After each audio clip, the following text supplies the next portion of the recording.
बच्चों, आज हम लोग 8वीं कक्षा की संस्कृत पाठ्य पुस्तक सुभाषिका तृतीयो भाग का षष्ठा पाठ अर्थात छठा पाठ पढ़ेंगे। पाठ का शीर्षक है विश्वनायक विवेकानंद। विश्वनायक विवेकानंद भारतीय पुनर्जागरणस्य अग्रदूतेषु स्वामी विवेकानंद श्रेष्ठतमः। भारतीय पुनर्जागरण के अग्रदूतों में स्वामी विवेकानंद श्रेष्ठतमः यानी सर्वश्रेष्ठ थे। यहाँ अग्रदूतेषु, यहाँ पे सप्तमी विभक्ति लगी है जिसका चिन्ह होता है में, और ये बहुवचन है, तो अग्रदूतेषु यानी अग्रदूतों में, भारतीय पुनर्जागरण के अग्रदूतों में स्वामी विवेकानंद सर्वश्रेष्ठ थे। युग पुरुषस्य स्वामी विवेकानन्दस्य जन्म 12 जनवरी 1863 तमे ख्रीष्टाब्दे कोलकाता नगरे अभवत्। युग पुरुष स्वामी विवेकानंद जी का जन्म 12 जनवरी 1863 को कोलकाता नगर में हुआ। बाल्यकाले तस्य नाम नरेंद्रनाथ आसीत्। बचपन में उनका नाम नरेंद्रनाथ था। सः बाल्यकालात् एव अत्यंत मेधावी आसीत्। वे बचपन से ही अत्यंत मेधावी थे। मेधावी यानी तेज थे। 25 वर्षस्य वयसि रामकृष्ण परमहंसेन सह तस्य मेलनम् अभवत्। 25 वर्ष की आयु में रामकृष्ण परमहंस जी से वे मिले यानी उनका मिलन हुआ। सः परमहंसम अपृच्छत्। उन्होंने परमहंस से पूछा, किम भवान ईश्वरम अपश्यत्? क्या आपने ईश्वर को देखा? परमहंस अवदत्, अहम यथा त्वाम पश्यामि तथैव ईश्वरम अपि पश्यामि। परमहंस ने जवाब दिया, मैं जैसा तुम्हें देखता हूँ वैसा ही ईश्वर को देखता हूँ। ततः परमहंस विवेकानंद स्पृष्टवान। उसके बाद परमहंस ने विवेकानंद का स्पर्श किया। तस् स्पर्शेन विवेकानंद अलौकिकम आनंदम प्राप्नोत्। उनके स्पर्श से विवेकानंद को अलौकिक आनंद प्राप्त हुआ। सः परमहंसस्य शिष्य अभवत्। वे परमहंस के शिष्य हो गए। तस्मिन् समये पाश्चात्य विचारकाः भारतीय संस्कृते आलोचनां कुर्वन्ति स्म। उस समय पाश्चात्य विचारक लोग भारतीय संस्कृति की आलोचना करते थे। एतं दृष्ट्वा विवेकानन्दस्य हृदयं दुखितः भवति स्म। यह देखकर विवेकानंद का हृदय दुखित होता था। अतः सः निश्चयं कृतवान् यत् अहम् अस्य उत्तरम् अवश्यम् एव दास्यामि। अतः उन्होंने विचार किया कि मैं इसका उत्तर अवश्य दूंगा।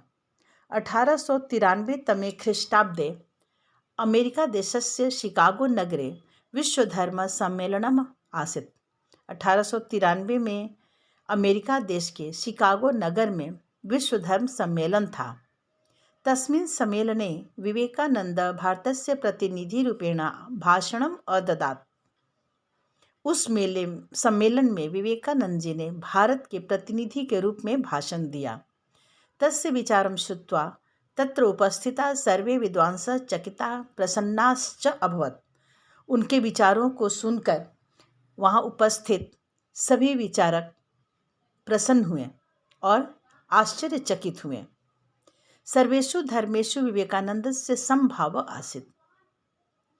विवेकानंद का सभी धर्मों में समान रूप से आदर भाव था।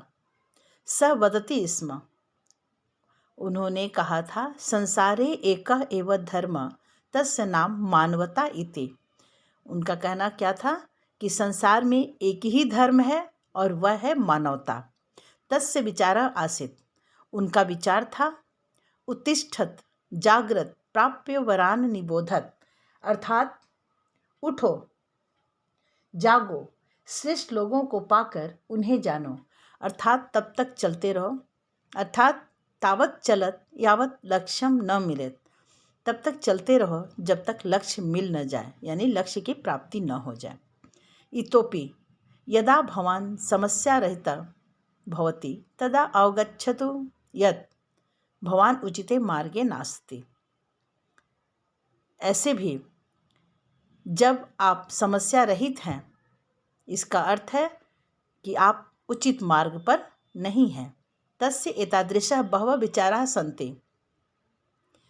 इस तरह से उनके बहुत सारे विचार थे। यह स्वयं स्वकीय जीवनम सफलम कर्तुम शक्नोत, जिससे